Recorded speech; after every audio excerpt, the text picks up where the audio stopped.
Hi, my name is Julia, and I want to tell you a story that changed my life forever. It's a story about love, trust, and unexpected connections. Today, you're not just going to hear my story. You're going to practice English while learning how to express emotions and deal with tricky situations. It started with small things. Alex had always been attentive, but lately he seemed distracted. He'd laugh at his phone, quickly locking the screen whenever I glanced over. His usual warmth had been replaced by a distant politeness, as if he were a guest in our home rather than my partner. Then there was Clara, our neighbor. She lived in the apartment across the hall, always radiating confidence with her bold red lipstick and effortless charm. Alex seemed to talk about her more often than I was comfortable with. Clara recommended this book, he'd say, or Clara mentioned a great new restaurant we should try. I couldn't shake the feeling that something was off. One evening, as Alex sat glued to his phone again, I casually mentioned Clara. "She seems nice," I said, watching his reaction. He smiled faintly but didn't look up. That smile, it confirmed my worst fears. The next day, when Alex left for work, I stood at our apartment door, staring at Clara's. My chest tightened as questions raced through my mind. Was I being paranoid? Or was there something more? Taking a deep breath, I stepped forward, hand hesitating before knocking.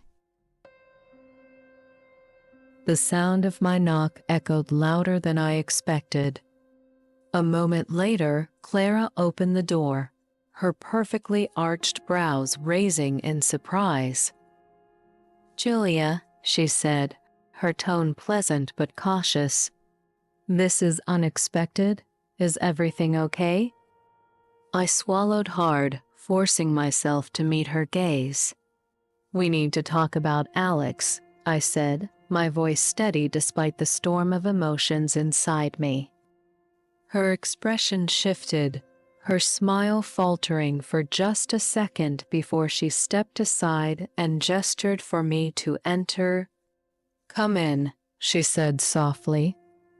Her apartment was cozy, with soft lighting and a faint scent of lavender in the air. I sat on the edge of her couch, my hands clasped tightly in my lap. Clara sat across from me, her posture relaxed but her eyes scanning mine, searching for answers. "I know he's been talking to you," I began, trying to keep my voice calm. "Texting you, I want to understand what's going on." She sighed, her shoulders dropping slightly. "You're right. We've been texting," she admitted, "but not for the reasons you think. I had no intention of hurting you, Julia.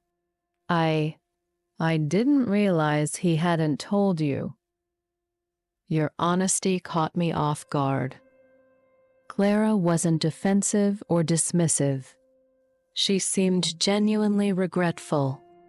For a moment, the tension between us eased. "Maybe we should talk openly," she suggested, leaning forward. "No more assumptions." At first, the conversation felt awkward, like we were dancing around something too fragile to touch. But as Clara began to open up, the walls between us started to crumble. She explained how Alex had reached out to her weeks ago, asking for advice about his relationship, our relationship. "He told me you two were having issues," she said, her voice careful.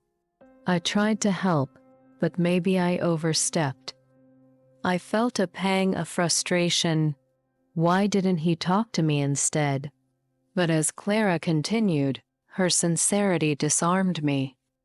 She wasn't the villain I had imagined.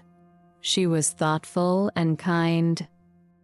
We shared stories about Alex, his quirks, his habits, and soon the conversation shifted.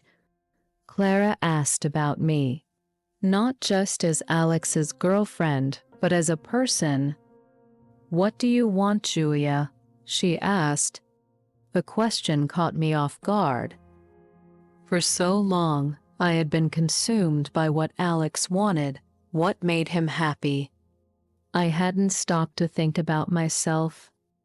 Clara listened intently as I spoke, her gaze warm and encouraging. I found myself smiling, even laughing at her witty remarks. By the time I glanced at the clock, hours had passed. The tension that had brought me to her door was gone, replaced by something lighter, something new. As I stood to leave, Clara walked me to the door. "Julia," she said, hesitating, "I hope this doesn't sound strange, but I really enjoyed talking to you." I smiled. "Me too." The door closed behind me, but the warmth of her presence lingered. As I walked back to my apartment, I realized something. The problem wasn't just Alex. It was the way I had been looking at my own life. That night, I sat in the quiet of my apartment, replaying my conversation with Clara. I hadn't expected to feel so understood. For the first time in a long while, I felt like I could breathe, like I could see myself clearly. The next day, I confronted Alex. It wasn't the explosive argument I had imagined. Instead, it was calm and deliberate. I told him how I had been feeling, unseen, unheard, and uncertain of where we stood. He tried to defend himself at first, saying he only reached out to Clara because he felt lost.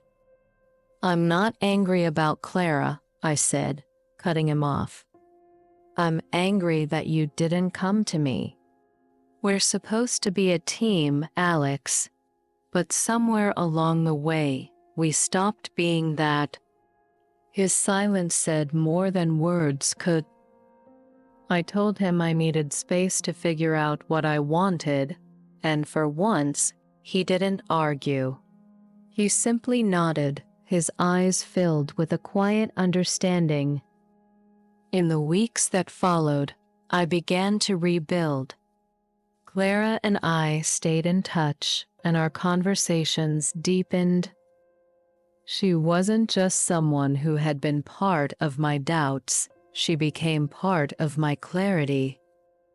One evening, as we sat in her living room, she reached for my hand. "You deserve to be happy, Julia," she said softly. And for the first time in years, I believed it. As I walked home that night, the air felt lighter, my heart felt fuller. This wasn't the ending I expected, but maybe it was the one I needed. Today, we learned how to express emotions and start an honest conversation in English. Remember, life can surprise us, and sometimes what seems like a problem can lead to something beautiful. Keep practicing these phrases, and don't forget, every mistake is a step forward in your learning journey. If you enjoyed this story, like the video, subscribe to the channel, and share your favorite English phrases in the comments. See you in the next story.